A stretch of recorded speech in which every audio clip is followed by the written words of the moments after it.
What's going on? This is Chris Van Vliet, and you're watching Hawaii's #1 podcast, the Kasanova Podcast.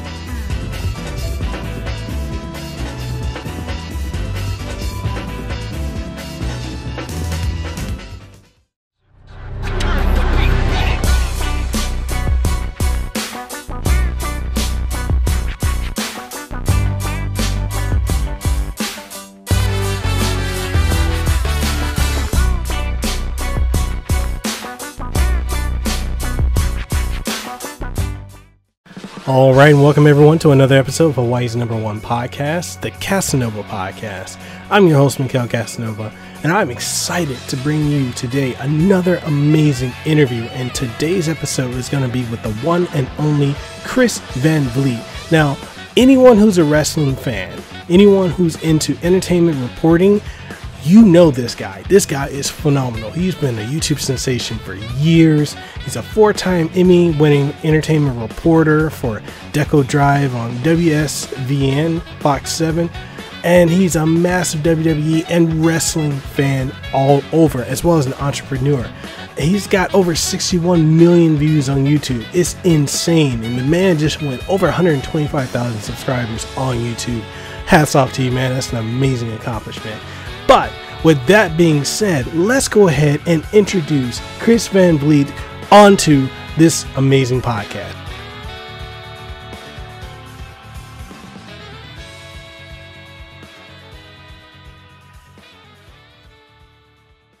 So welcome everyone to another episode of Hawaii's #1 podcast, the Kasanova Podcast. I'm your host, Mekel Kasanova, and I have with me the true honor of having the one, the only CHRIS VAN VLIET on the show. Chris, it's such an honor to have you on the show, man. Go ahead and introduce yourself.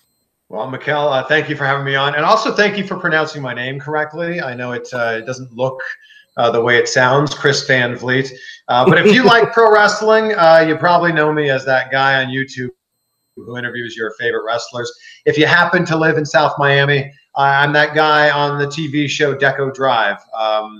But yeah, I'm basically just a dude who's living his dream. Hey, that's what we're all trying to get to, man. And it's so amazing that you get to do that.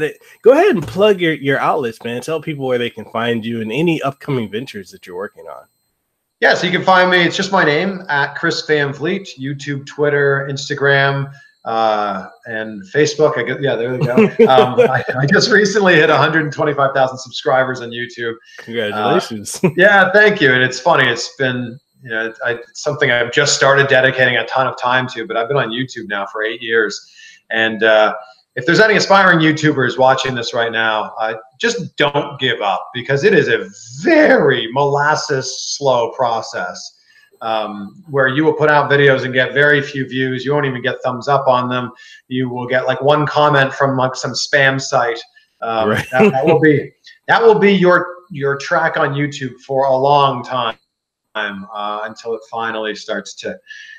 This is what it's going to look like. It's going to look like this, and then it'll start to slowly go up. Yeah. I've been telling people that too, like to just stick with it, because I see a lot of content creators that I know personally that they're on the platform for a year or two, and then they don't get the traction or the views that they think they should, and after a while they'll get angry and just stop doing videos. I'm like, it's something you have to, for the most part, ignore the views and just do it because you're passionate about it, and it will grow. Because if people, I feel like I have this thing where it's kind of like when if you work in a call center, which I'm the analyst for the telephony of the call center of the hospital I work for, and the thing we tell people all the time is smile when you answer their phone, because people can sense that smile. Yeah. And I feel it's the same type of logic that goes into making videos. You got to be happy. You got to smile, because if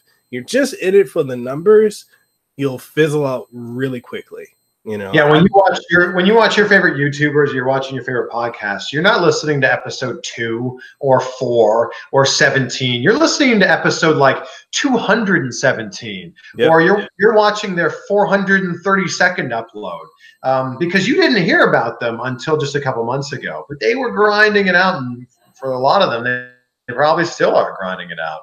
So look, I've been I'm super fortunate to have an incredible job. Hosting a TV show was always my dream growing up, to be a broadcaster. I remember being a 4-year-old kid and with a tape recorder pretending I was a radio broadcaster.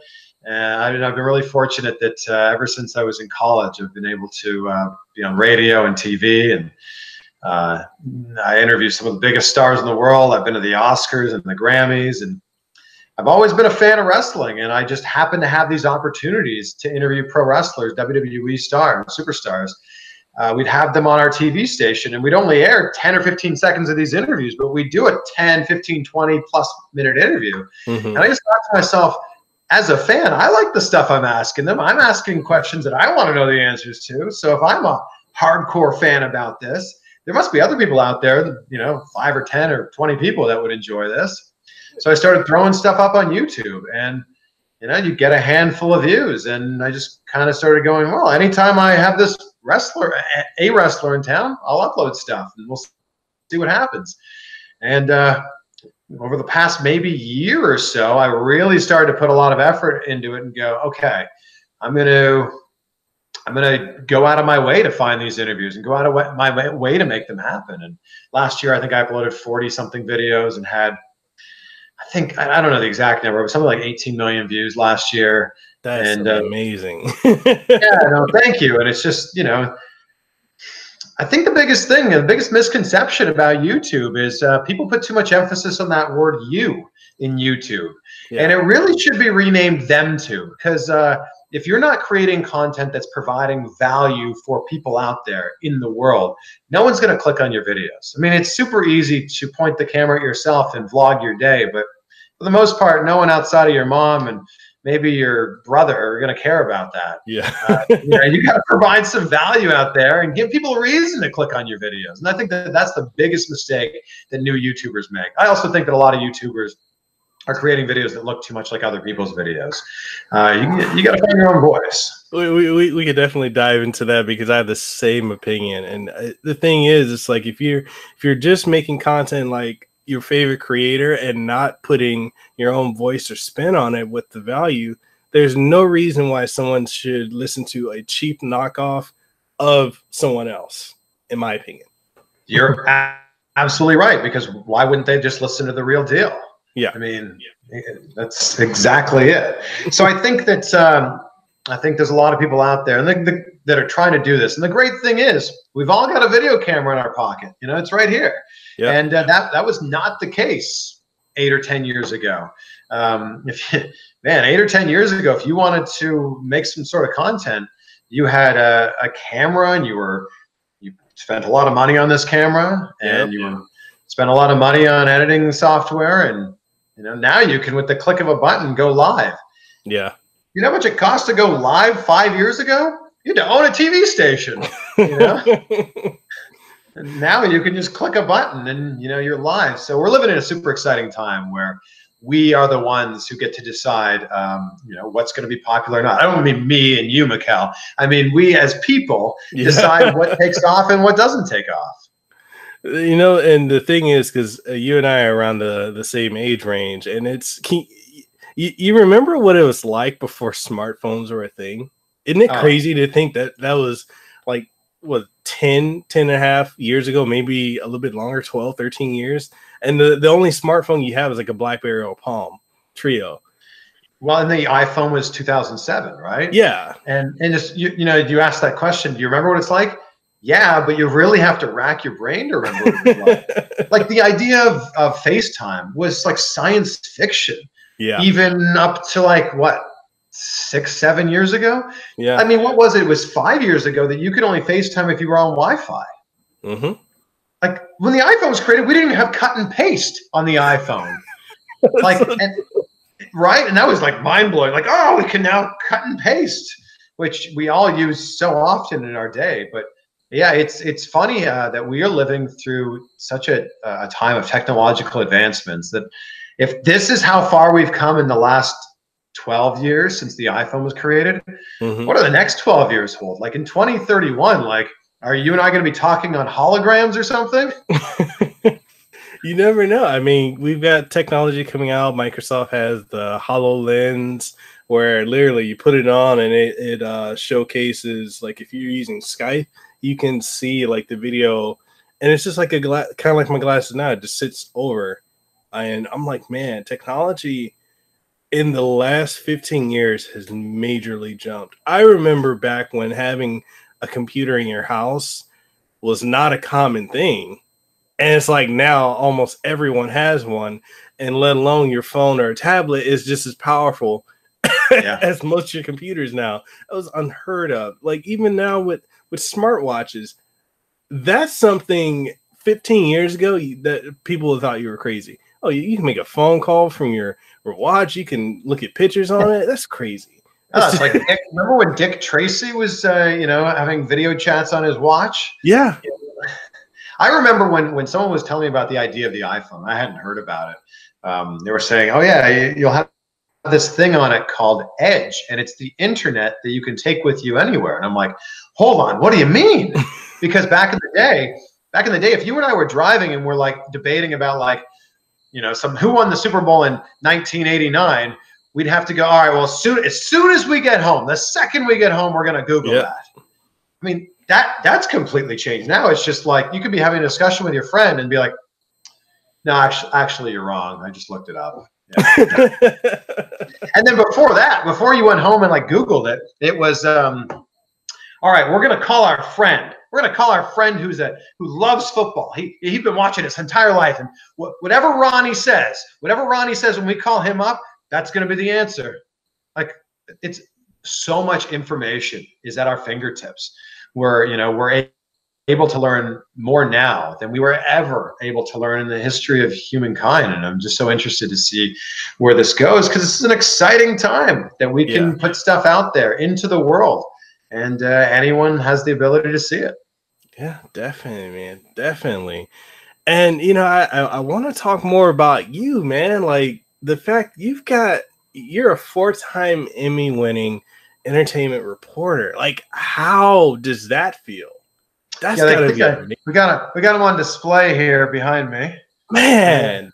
That was to kind of set things up. I'm originally from Canada, born and raised just outside of Toronto, and it was always my dream and my goal to be a broadcaster. I wanted to have a job that didn't feel like a job. That was my biggest thing. I wanted to be able to be excited to go to work at the start of the day and proud of what I accomplished at the end of the day. And I love the creativity with broadcasting. I got into broadcasting in 2004, pushing buttons at a radio station behind the scenes. And I was on air the next year in 2005.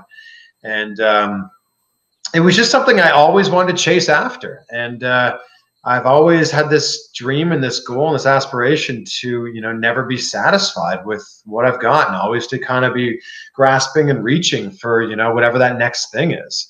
So, you mentioned the Emmys, and for me, that was, an incredible personal accomplishment done with the hard work of a ton of people that I worked with great photographers and editors. But it was just kind of nice that being born and raised in a different country and then moving here to the US and kind of chasing after that quote unquote American dream, to just be recognized for that was a really cool thing. I was in Cleveland to begin with. Now I'm in South Florida. I live in Miami, and I'm on an amazing TV show here called DecoDrive, which has been on the air for 23 years, I believe. And for a TV show to be on the air for 23 years, and they're doing something right.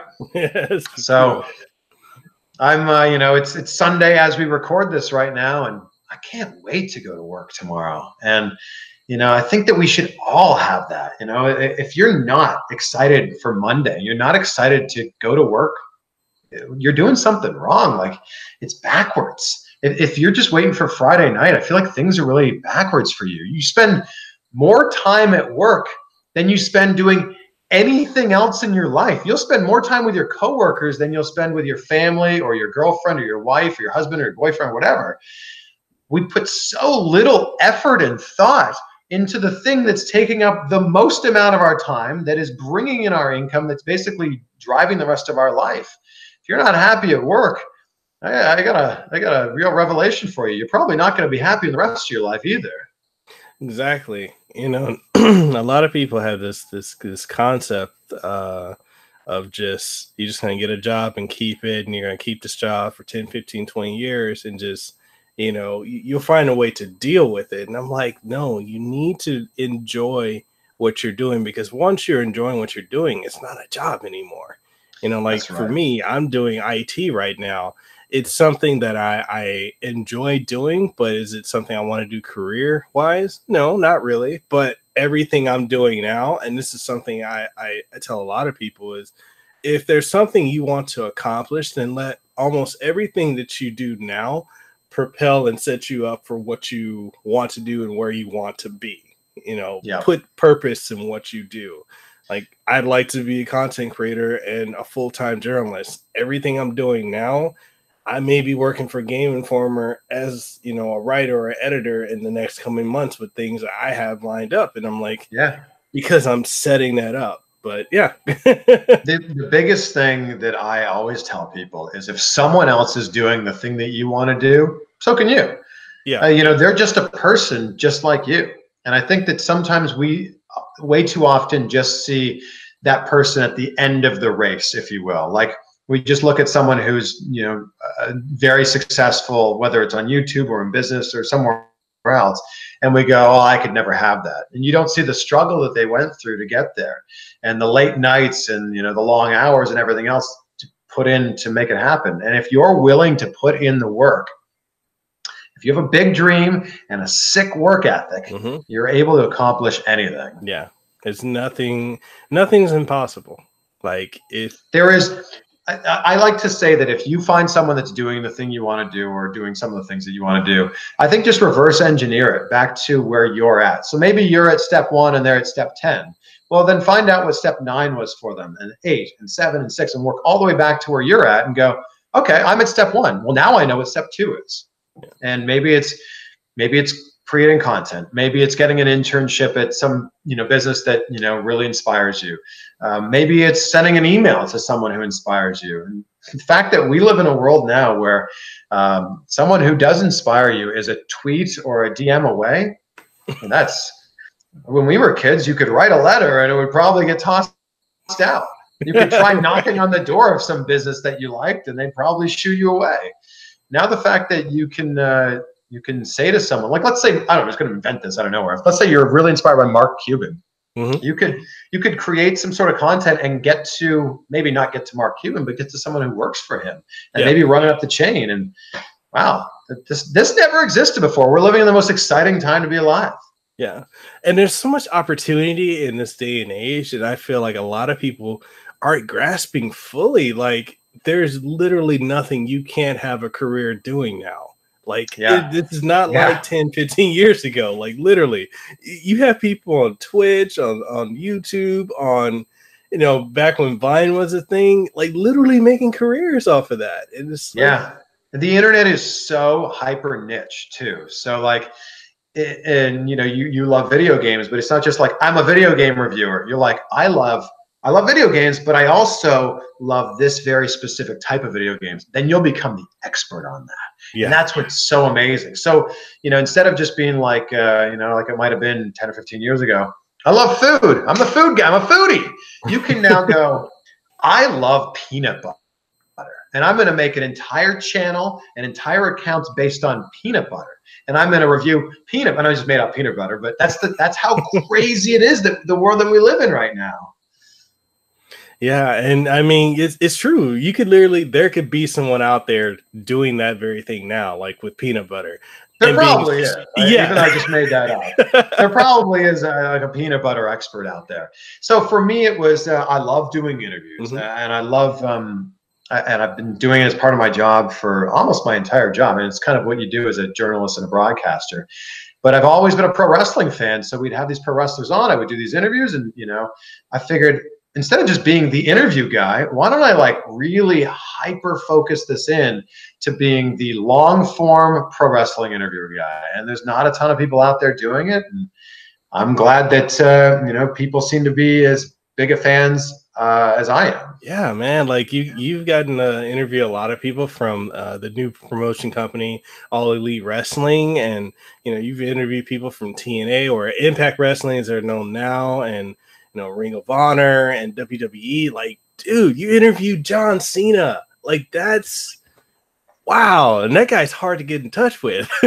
Yeah, well, I mean, I got lucky because John Cena was promoting Bumblebee, so I was able to interview him for that. I've interviewed The Rock like 9 times now. It's just, it's ask, and the worst you could hear is no, or the worst you could hear is no answer, and you won't know till you try. Yeah. I mean, case in point, I reached out to you like, hey, I'd love to interview you. Can we make it happen? And it's like, boom, there it is. And sure, it could have, you could have not said anything. You could have said like, hey, I'm too busy, but hey, we made it happen. And literally, I try to tell people like, just ask. Like, it's so simple. It's such a simple concept. And I think a lot of times it is so simple that people think it's, it can't be that simple. But I think a lot of people are scared of rejection. I think that's a big thing. They go, well, what if he says no? And I go, well, what if he says no? What if he doesn't respond? What if he doesn't respond? Then you're no further ahead or behind than you are right now. But what if you start looking at things with the glass half full approach? What if he does respond? What if you do the interview? Like, it's just like, I think way too many people are like living in fear of like, well, that person would never do it anyway. How do you know? Exactly. How do you know? And you won't know until you ask. And it's nice of you to like be like, oh, you're honored that I'm doing this with you. I'm also like way down like here on like the level, like whereas like John Cena or The Rock are like way up here, like we're all busy. We've all got a lot of things to do, but I'm always happy to chat with someone like you. So thank you for taking the time to do this. It's like I said, it's an honor having you on. I want to ask you, man, what are some of your other interests? I know you're into wrestling. Like, what was your earliest wrestling memory? Like, what got you into wrestling? My earliest wrestling memory is watching it at my grandfather's house and not really knowing a lot about it. Mm-hmm. And I just was so blown away by the over-the-top characters and larger than life, and I loved the charisma there. Then I started wrestling in high school, and when you're actually wrestling like Olympic style, like on the high school wrestling team, pro wrestling, WWE, is like on the other end of the spectrum. Like you have no respect for it because it's not real wrestling; it's fake, as I use the word. So when I was on the wrestling team, one of my buddies happened to watch wrestling, and we talked on the phone all the time. And every Monday night at 9 o'clock, he's like, "I gotta go, wrestling's on."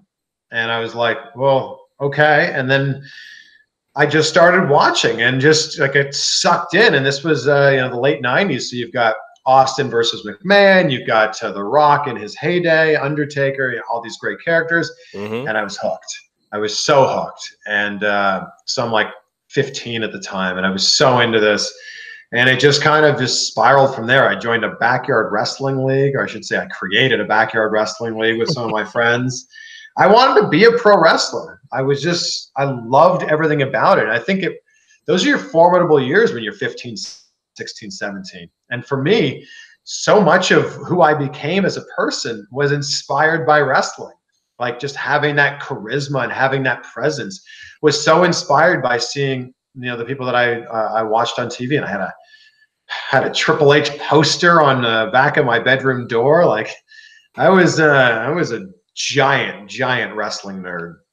And that's kind of just where it started. I went to wrestling school with the intention that I was going to be a pro wrestler. I was training and going to college at the same time, and I kind of realized that you can't do both. You can't, be all in on college and also all in on being a pro wrestler.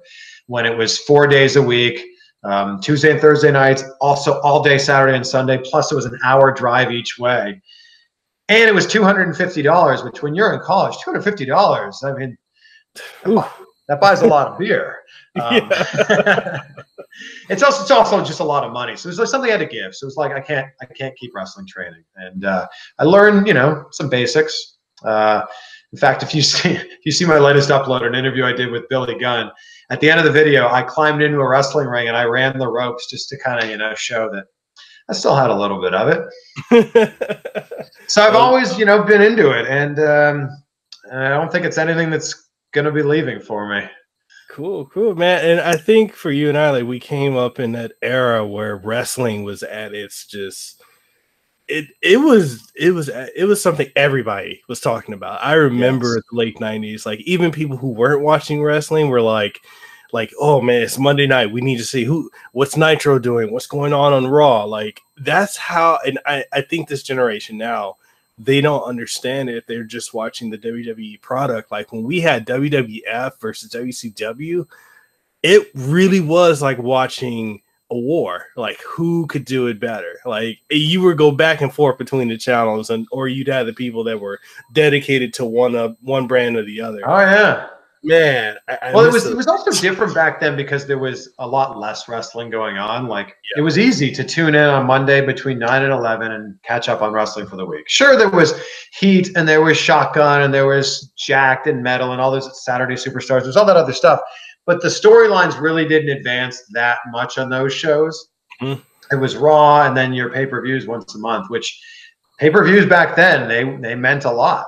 And, you know, as we sit here right now, Fastlane is tonight. And does anything that really happens tonight at Fastlane matter that much as we lead up to WrestleMania in a couple weeks? Not really. But, you know, we'll all still watch as wrestling fans because it's out there. Yeah. Do you think that this generation coming up, like with, you know, the way the internet is now, and you can go on like Fight TV or the Fight TV app, and you can see stuff from Ring of Honor, or like out here in Hawaii, you can see like Ooze Championship Wrestling. Do you think that this generation will experience what we did with the Attitude Era, especially with All Elite Wrestling being the new hot thing? Well, I think that this is the most exciting time to be a wrestling fan, strictly because of the fact that stuff is so accessible now. And I think that, you know, if you wanted to watch a match that happened last night, you can just as easily do that as watch a match that happened 20 years ago. And I think that that's super exciting to be able to draw, especially if you're an aspiring wrestler yourself, to be able to draw from all these different sources and not have to ship VHS tapes, which is what people used to do back in the day. We will never see another era like we saw with the Monday Night Wars, with WCW and Raw going head-to-head.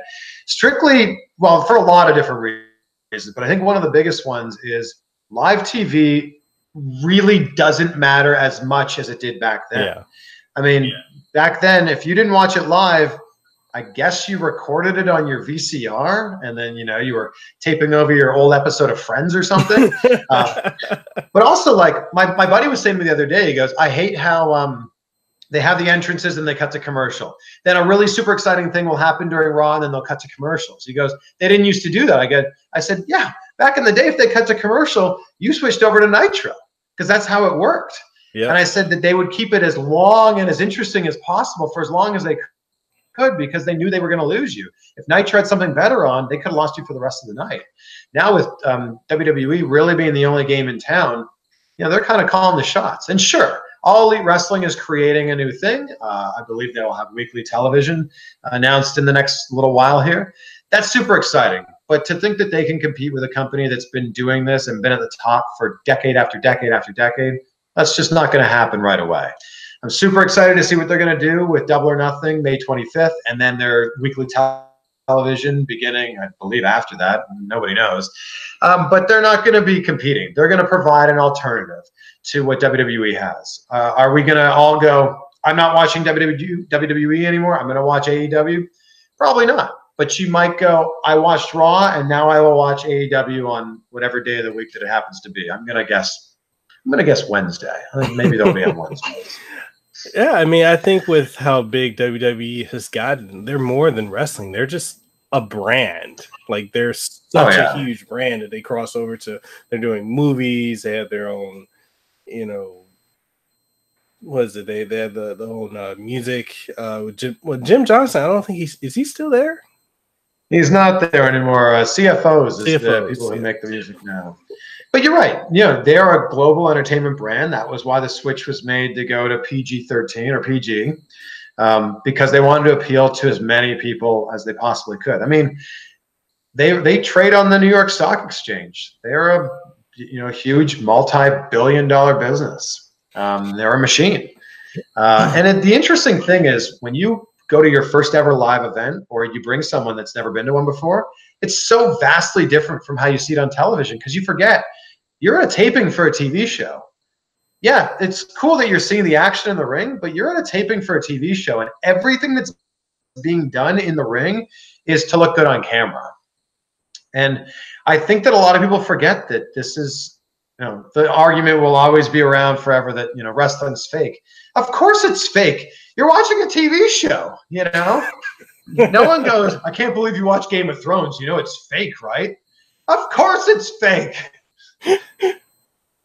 No one leaves Hamilton on Broadway and goes, yeah, that was cool, but, it's fake. Hamilton's not alive. And that guy that was on stage pretending to be Hamilton, not actually him. Yeah, we get it. And that's one of the things, too. Like, I remember a lot of people, especially during, the 90s, oh, well, wrestling's fake. It's fake. Why are you watching that? It's like, okay, you watch was it CSI, whatever TV show is it, Law and Order and ER? That's fake. Let somebody enjoy let them enjoy what they want to enjoy. I think that argument needs to finally die. I'm just happy that wrestlers are not getting as badly hurt now as they were back then, in the 90s. Well, they've been taking a lot of precautions. There's a lot of banned moves now because of how bad concussions got. It's not talked about a lot, but with what happened with Chris Benoit, it was, now been basically deleted from all the WWE history books. I think that WWE took a big hit there with, concussions and their wellness program. And I think that they really started to change things up. I believe that was 2007 when that happened. So they really started to change things up from there. And, you don't see those moves now where people are being dropped on their heads. You have some of the purists that are upset saying, oh, well, wrestling needs to be this way. They need to go back to doing this. And it's like, there's a reason that they're doing what they're doing now. And this also goes back to, they don't have competition. So if WWE does things the way they're doing things, they're going to do things that way. And there's nothing that we can say about it. And true. If AEW is going to provide a different product out there, or Ring of Honor, or TNA, or whoever is going to provide a different product, that's great. But it's not WWE. And I think there is a real distinction between being a wrestling fan and being a WWE fan. Mm-hmm. And it's crazy that I could go to a local Raw here and there'll be 15, 20,000 people in the arena. And then the next weekend, there'll be a local wrestling event just around the corner and there'll be 300 people there. And it just goes to show that the people that were in that arena watching WWE are WWE fans. And there's nothing wrong with that. I just think that a distinction needs to be made that if you're not watching your local indies, you don't need to watch every week or month or whatever, but if you're not even aware that those exist, you're not really a wrestling fan. Indeed, man. I want to ask you also, because you also do film critiquing as well as, with your professional entertainment reporting. How did you get into that? Yeah, I mean, I always, so I actually started my career as a news reporter. So I started my career like doing actual news, like 6 o'clock news type of stuff. And I was 22 years old at the time. And I just kind of realized I didn't want to do that type of news, that type of TV for the rest of my life. I didn't want to do this like serious stuff. So I was trying to do stuff that showed a little bit more personality and was trying to get a job that allowed that. And I was so super fortunate to go from being a news reporter to hosting a show on MTV2 in Vancouver, hosting this amazing show where we reviewed video games, we reviewed movies, interviewed celebrities. And it just kind of went from there. I kind of was able to just go from that job to another one. And entertainment news is all encompassing of like the crazy stuff that R. Kelly's doing to, reviewing Captain Marvel. And it's kind of all encompassing of all that. And I'm super fortunate to be able to do all of those things. And I'm a member of the Broadcast Film Critics Association. We vote on the Critics' Choice Awards every single year. So it's been an amazing, really cool thing. And, to go back to what we were talking about at the start of the conversation, I get to, live my dream every single day. And that's gotta be, that has to feel super rewarding. Like to be able to have worked as hard as you've worked to get to where you are and be like, damn, I made it. And it's like, okay, cool. And I know you're not the type to like just plateau. You're like, no, what's next? Because you're constantly hungry for the next thing. And I think that drive is super vital. Well, I've got a lot of things going on. I've got the YouTube channel, which is, growing by the day, which I'm so super grateful for. I'm also, I love bass fishing. I've been bass fishing my entire life. And my fishing partner and I started a bass fishing company called Woo Tungsten. It's a little tribute to Ric Flair, but also like when you catch a big fish, you yell woo. So I've got a lot of different things going on with that. And then my daily job. I was going to say, you should definitely, there's a huge market for your fishing company out here in Hawaii. So. Okay, I'm good now. Oh, I know. There's a lot of fishing that goes on there. So yeah, no, it's kind of cool that I never thought of myself as a YouTuber, and I certainly don't think of myself as a YouTuber now. I'm not your traditional YouTuber who's telling you to smash that like button. Please don't ever use that term. It's so stupid. I'm not, I'm not going, I got new uploads every Tuesday and Thursday. I'm just, I'm a guy who loves pro wrestling. I love to talk to wrestlers. And when I get the chance to upload these interviews, I do. So I'm really fortunate that, without I kind of broke the YouTube mold and just kind of throw stuff up, whether it's one interview a week or two, or sometimes zero. Like this week, I think I don't have one going on. And, that's kind of made me an entrepreneur with that mindset from the YouTube. It's made me an entrepreneur with the fishing business. And I think the thing for me, Mekel, is I just want to learn. I just want to never stop learning and always be growing. And I'm not a big New Year's resolution person, because I think that it's kind of stupid to just go, all right, on this specific date, I am going to do this. I'm going to stop doing all the things I used to do. And because this random date on the calendar, I'm going to now do all these new things. But this year I decided I want to learn a new skill every single year, a new skill that, I think that anything can be learned. I think that especially in the day of YouTube, where you can, how do I hang a door? I mean, just type it in YouTube and figure it out. So this year I decided I want to learn how to play piano, and I've never played piano in my life. What? And I've seen that guitar in the background. I'm like, I'm sure. I do play guitar. Yeah, play a little guitar. But I've never played piano in my life. And I decided I'm going to make a TV segment out of this too. To show people that anything is possible. Anyone can learn how to do anything. So I started taking lessons, and I am by no means a good piano player, but I am way further along than I was. Lies.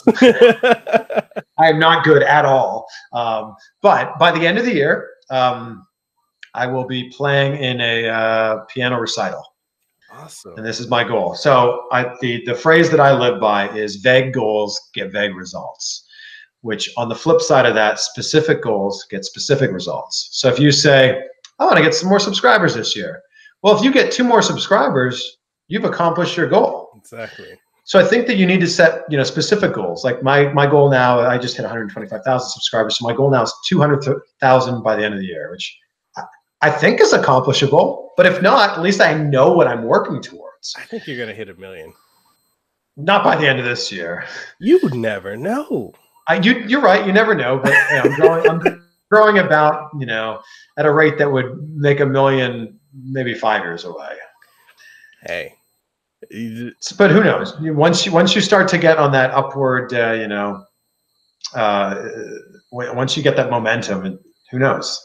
See this right here. This is what I love about having conversations like this. Like, I feel like if I met you in person and we were like, I feel like we just chop it up, because we're on a very similar wavelength. Like being productive, I can tell you're super positive. Sure, you got that entrepreneur mindset. Like that's the wavelength that I've been on for the last couple of years. Like, for instance, like I'm 3 years in remission from cancer. Oh, so, wow. I had no idea. Congratulations. Thank you. So it's like one of the things that, I swore to myself, I said, okay, if I beat cancer, I'm going to push myself to just go out there and just do, F being afraid, F rejection, whatever. I'm just going to keep going and doing and doing and doing. And if I accomplish something, I'm going to keep going. So it's like when I'm seeing you, you're like, why wait until, you know, this specific date on New Year? Just do that. I'm the same way. Like, I'm over here like, man, I want to learn how to do this. No, I'm going to start today. I'm going to Google it. I'm going to look it up. I'm going to see what I can do, where I'm at now, where I want to go. I chart it out. Like, I have like a thing, like a vision board. Like I say, okay, I want to accomplish this. What do I need to start today to get to there? So, yeah, I love that. And that's exactly how it should be. You know, I think there's too many people that limit themselves with self-limiting beliefs, and they go, I could never fill in the blank. And it's, you know, it's from as, you know, something like I could never lose the weight to I could never be successful to I could never afford to buy a house or whatever, you know, 1,000 million different other things. But I think that, you know, the reality is you could do absolutely anything you want, because there's thousands, if not millions, if not tens of millions of people that are doing the exact same thing that you want to be doing. The only difference is they're doing it and you're not. That's it. You're able to accomplish anything you want to accomplish. Yeah, very true. Very true. And, you know, man, I have to say, you are hands down one of the most famous people out there that I know of, and a lot of us here in Hawaii know of, that's out here that's just having the most amazing and informative interviews and conversations with people. And it just, I have to ask, like, how did you carve that niche of just, you know, being the guy who interviews, you know, celebrities and, you know, professional athletes and professional wrestlers? Like, was there like no one else doing that before, and you just came in and you created this whole niche, or did you just take it to the next level? Because I don't personally see anyone doing what you're doing, to be honest. I mean, there's obviously lots of other people that are doing this. It's just, for me, I started doing these interviews as part of my job, as part of, you know, work, and realizing that when you work for a TV station, you've got a lot of access. And if we could put some of it on TV and then I could air the rest of it on my YouTube channel, I felt like that was a real win for me. And I remember I was fascinated by the idea of raw interviews. And I don't mean raw like, you know, you're getting down and dirty. I mean raw, like uncut, unedited, start to finish, just conversations. And I remember seeing these on the TV station that I worked for when I was in Vancouver. They would air a little section of it, and this was a different show that I wasn't on. They would air a section of it, and then they'd put the whole raw interview online. And I'm like, I loved how like free-flowing these interviews are, because it is an art. It is an art form to like have a free-flowing conversation. And that's the biggest distinction. I think too many people think of interviews as interviews, question, answer, instead of thinking them as conversations.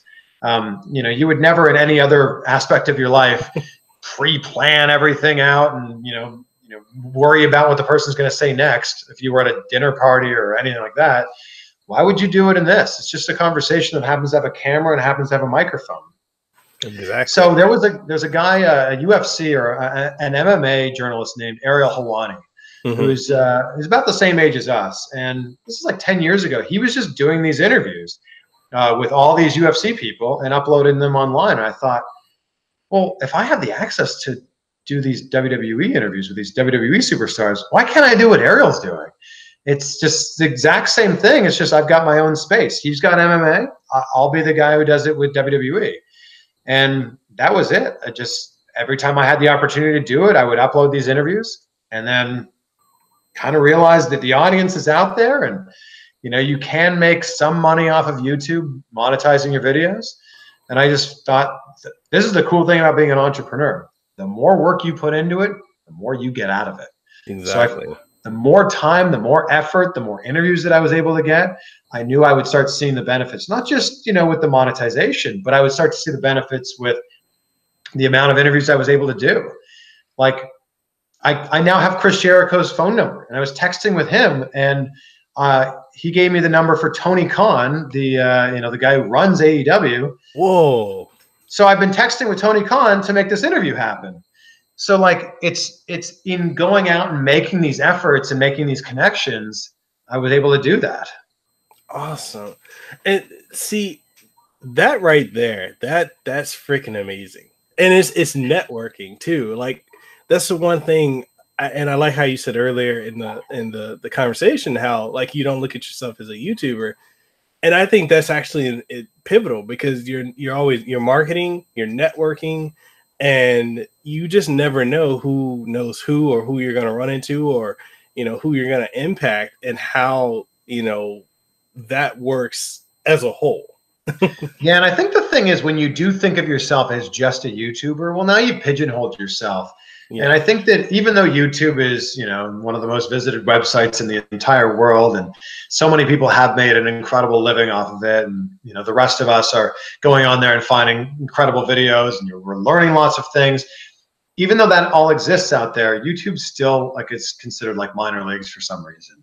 Mm-hmm. So I think that when you're, especially when you're approaching like companies and you say, I'm a YouTuber, they just knock you down a couple pegs. That's so true.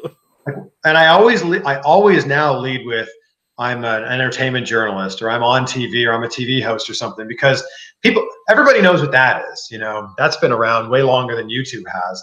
If I led with, I have 125,000 subscribers on YouTube, people go, oh, is that good? I don't know.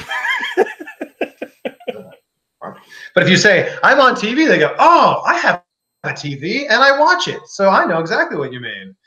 Yeah, so it's so I think that you shouldn't just say I'm just a YouTuber, I'm just this, I'm just that. You know, you're a content creator, and the fact that you've been using that term, I love that. Yeah, man, because I really look at it. You have to market yourself properly, and like you said, when you're saying, "Oh, I'm a YouTuber," you could walk up to some random person on the street and tell them, "Hey, I'm a YouTuber," and they're like, "Okay." Well, the other thing about that is anyone can be a YouTuber. Yeah. Whether you have 4 subscribers or you have 4 million subscribers, you're both, by definition, a YouTuber. And I think that that's the other thing is, you know, it's just too, I don't know, it's like, if anyone can do it, is it that special? No, it's just, you got to make yourself special. Yeah, and it's like going back to something you said earlier in the conversation about how, you know, there are sometimes people doing too much of the same thing that someone else is doing. Like, you mind delving more into that? Because that's a viewpoint I definitely have when I see like other content creators in like the video game industry, video game YouTube scene, or the anime scene. I see a lot of them. It's almost like cookie cutter, and yes, you know. I don't want to step on anybody's toes by saying that, okay, I'm doing it anyway. I'm stepping on toes. It's kind of cookie cutter. That's perfectly okay to say. And let me tell you, I'm going to pick up my laptop as I do this. Not every YouTube video needs to start with people going, what is going on, guys? Thanks for hanging out today. Okay. All right. It doesn't need to go like that. Okay. And if that happens to be the person that you are, genuinely, great. Do that. But if that's not who you are, don't do that because 3 of your favorite YouTubers do that and it works for them. I do think that you should take little bits and pieces from all the best, all across the platforms, whether it's YouTube or TV, whatever it happens to be. Take little bits of those different people, put that together, and then bring out the best in yourself. Way too many people. I know thumbnails are super important on YouTube. I just think there's too many people's thumbnails out there that look just like their favorite YouTubers. And thumbnails are very important. Like, one of the most, thumbnails and titles, I think, are the most important things on YouTube to generate more traffic. And I think your thumbnails need to look good, but make your thumbnails original and make them truthful too. There's a lot of people that are putting things in their thumbnails that aren't in their actual videos. And that's just not going to help anybody. Yeah, I mean, we all to a certain extent, maybe not clickbait, but you're trying to get people to click on your videos. You're being truthful if you're a good YouTuber. You're being truthful with your titles and your thumbnails, but you're trying to find a way to hook people in. Yeah. So I think that you should just be the most like creative version of yourself. I think that don't try to copy everything that everyone else is doing. Take little bits and pieces from what they're doing and make it your own. Yeah, I see a lot when it comes to like if you're doing like video game reviews, like a lot of the YouTubers I know, we all get our review codes either a couple weeks out or a month or 2 months out before the game releases. And a lot of people have this mentality, oh, I've got to get it out as soon as the embargo releases. I got to put it out here because I can get all the views then. And I see that mentality, and I see a lot of them when you watch the reviews. There's no distinction between one or the other. When the thumbnails, when it comes to, you know, the content in the video, the format, the style, it's all cookie cutter. And so I've noticed, like with myself, when the game comes out, I wait until after everyone else puts theirs out, and then I'm like, here's mine. Because I'm going to come at it from a different angle. Not because I'm watching their stuff. It's just because I just see there's that mentality. And I try to tell a lot of my friends that are in YouTube gaming, they're like, oh, I want to make new content. I want to grow. I'm like, okay, cool. Stop trying to be like everyone else. Be the best version of you that's entertaining, that gives quality, and do something different. Like, take an aspect of yourself that's unique, and we all have it, and put that into your video. You know, don't try to, like, I know a lot of people like, oh, I search the algorithms, or I research this, I research that. It's like, are you having fun? You will get to a point where you have a big enough following on YouTube that people start to trust you, because you have provided value for so long. So, you know, you'll get to a point where you have hundreds of thousands, if not millions of subscribers, and you might review a game that someone's not interested in or someone doesn't care about, but they go, I like Mekel and I like his style. And if he says it's a good game, well, now I'm going to give it a try. And how good is that as it trickles down? Now the brands, now the companies that are sending you games to review, they go, he has such a big following, such a trust, that we're going to send him more stuff. Maybe we'll even pay him. And that's what I think that people are very short-sighted on YouTube. Yeah. You know, it's video to video without thinking of the big picture. You know, there's a great phrase out there, and I'm going to bastardize it in some sort of way if I'm not going to say it completely correctly. But I think way too many people are focused on what they accomplished this month and not focused enough on what they're going to accomplish this year. Or even, you know, bigger picture. I think people aren't focused on what they're going to accomplish in the next 5 years. You know, they're like, oh, I'm not where I need to be or whatever. Well, if you look back 5 years ago, look how much further you've come since then. And I think that way too many people don't look at it like that. It's, you know, it's this short-term thinking instead of going, all right, if I keep growing at X amount of subscribers per day, you know, we're going to be at that million or whatever your goal, whatever your specific goal happens to be. And, you know, last question when it comes to like YouTube and marketing yourself, because we're down to the last 3 questions. I want to ask you, like, when it comes to marketing, how much do you emphasize on branding is important? I know a lot of people don't seem to grasp the concept of branding being vital in your marketing. It's very important, and it actually was something that I wasn't focused on until probably about this time last year. And actually, it was I mean, maybe there's still the branding with like who I was as a person, but I actually chatted with like a YouTube consultant, and they were like, "You got to work on your branding." So I made a logo. And then I made that logo animated so that every time you turn on one of my videos, the animation comes up, much like you have on your videos, which is, it's good branding.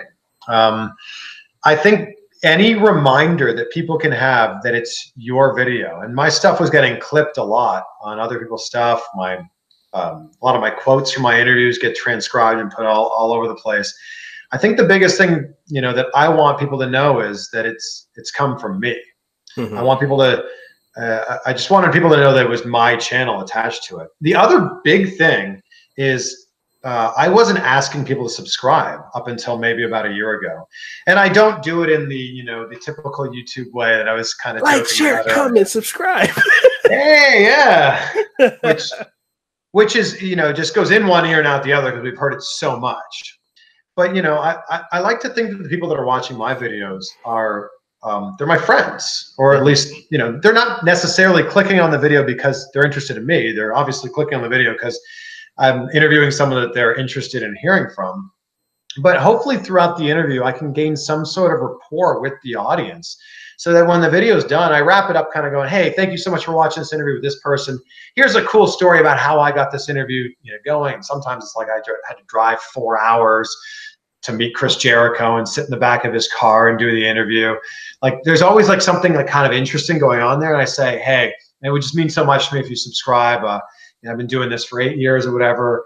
And as soon as I started asking people, I started getting so many more subscribers. And I think I was just thinking before, like if I put out great content, people will just automatically subscribe. And I was blown away by how many comments I saw from people going, dude, I've been watching your interviews for 3-4 years. It didn't even occur to me that I wasn't subscribed, but I am now. Thanks. And so I think branding is very important. You don't need to have a catchy name for your channel. But if you do, just make sure it's something original. I just think that branding is an important thing. And for me, it was kind of a turning point for my channel. Yeah, I really agree with like the whole asking for subscribers, because I think I started doing that in January or December, because I was at 2,000 subscribers in December, and now I'm you're almost at 10,000. Yeah, like literally when I started asking, on social media or at the end of my videos, and just like telling people, I do thank you videos, like, hey, thank you, I reached this amount of subscribers, I couldn't have done this without you guys, it means the world to me. And I legitimately mean that, because it's like it's not easy getting subscribers. And with that, I got people following me on social media, and and it's the whole, it goes back to what we were saying earlier, like asking you shall receive. It's right there. It's true. What advice would you give to someone who's looking to get into either interviewing or film critiquing or YouTube? Like, I know we've covered a lot of advice, but like if you had to narrow it down, to kind of nutshell it up here, I think you just got to do it. And if you want to get into interviewing or film reviewing, it's infinitely easier now than it was 10 years ago. If you wanted to be a movie reviewer 10 years ago, you had to work for the newspaper or the TV station, and that was it. Now you can film something with your iPhone and put it on YouTube. So I would say just do it. And if you want to do interviews, start off just by doing interviews. Do interviews with local musicians or local actors, and build up a bit of a resume for yourself. Build up a bit of a following for yourself, so that when the local Comic-Con comes to town, you can interview someone there. And you touched on it earlier. Don't be afraid to ask. Yeah. Like, stop living in fear of what might possibly happen, and start living in the excitement of the positive things that might possibly happen. If you ask and someone says no, that's it. They don't think any less of you. I think a lot of people go, they're going to think I'm stupid, or they're not going to, they'd never do it with me because my channel is too small. Well, you don't know until you ask. So just ask. So I think that's the best advice that I would have. And also get comfortable with who you are as a person, spending time in front of a camera. And obviously our generation spends way more time in front of a camera with these cameras in our pocket now, called an iPhone. But just get comfortable with, like, when you first see yourself on camera the first 147 times, you're gonna go, oh man, did I really do that thing with my lip? And why do my eyebrows do that? Of course, yes, we all do that. Just know that is how the rest of the world sees you. You just don't see it that often. And yes, your voice is going to sound weird the first bunch of times you hear it. But just know that is your voice, and you just hear it differently in your head. Oh, man. What are some projects that you have in the works that you could share? Well, I'm constantly chipping away at my fishing business, which is super exciting that I've got that going on.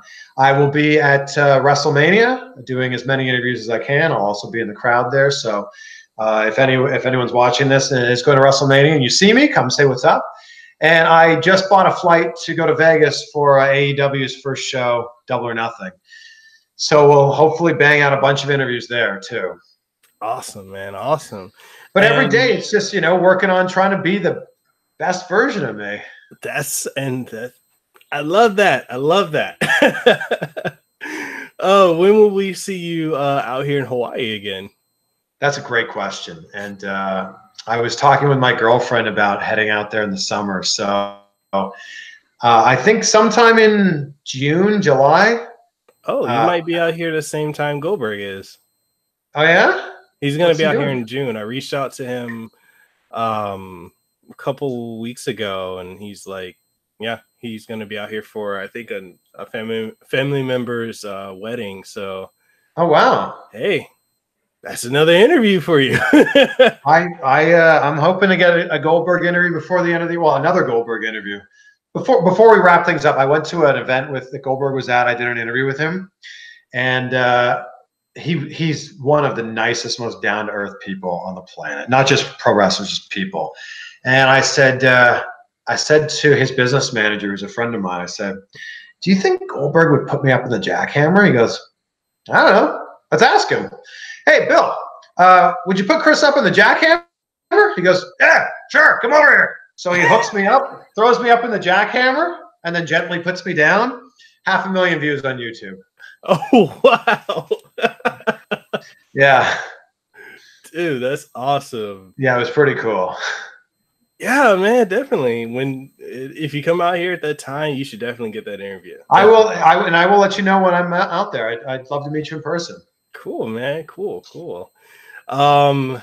Actually, I have one last question. I lied. Sure. Okay. Did you have fun? Yeah. Hell yeah. No, this was great. And thank you. I'm super grateful for your time. I think that there's no more important thing in life than time. And I appreciate you giving me your time, and I'm happy to give you mine. Awesome, man. Awesome. And where can people find you again? At CHRIS VAN VLIET, VANVLIET on all of the social medias. And if you could like, subscribe, share. What's the other one? I don't even know. Share, comment, subscribe. Comment. You can do all those things on my videos. I'd greatly appreciate that. Oh man, and people, I leave the links to all of Chris's social media accounts as well as his YouTube channel down in the description below. So make sure you do like, share, comment. We're asking. Ask and ye shall. Exactly. Well, Chris, it's been awesome having you on the show. It's been a true honor. As a fan, I like I said, I've seen your YouTube channel grow from the infancy to where it is now. Where you are is where I want to be, and it's inspiring, man. Your content, your style, your delivery cadence, all of it. Love it. It's inspirational. It's you are growing at a much faster rate than I am, percentage-wise. You said you had 2,000 subscribers in December, and now you have almost 10,000. That's five-fold. What, dude? If I hit 10,000, that's enough for me. I'm like, I can quit. I can quit. You stop that right now. You stop that right now, okay? 10,000 is just the beginning. 10,000 is the benchmark to be like able to record in the YouTube studio, I believe. Is it really? Yeah. Yeah. Oh, now, yeah. Whoa. Once you get 10,000 subscribers, you can book an appointment at the YouTube studio. I mean, that's how it used to be. I don't know if it's changed, but yeah, and you can have their studio time. All right. You have to look into this. Yeah. And 10,000 means a lot more now, doesn't it? It does. That's like, oh, cool. All right. Well, man, stick around for a little bit. I'm gonna go ahead and end the recording, but thank you guys for watching. Thank you so much. You'll be able to catch this episode on iTunes, Google Play Music, Google Podcasts, Stitcher, TuneIn Radio, Spotify, coming soon to iHeartRadio, Podcast One, and also we're in the works of getting this podcast on Sirius XM. And you can also catch it on youtube.com/Mekel Kasanova. Again, Chris, man. Yeah, Mekel, thank you. You're the man. Woo! Woo! Did you enjoy this episode of the Kasanova Podcast? Well, I hope you did. And if you did, please make sure you like, share, comment, and subscribe. And let us know what we can improve upon, what you liked, what you didn't like, and all that good stuff.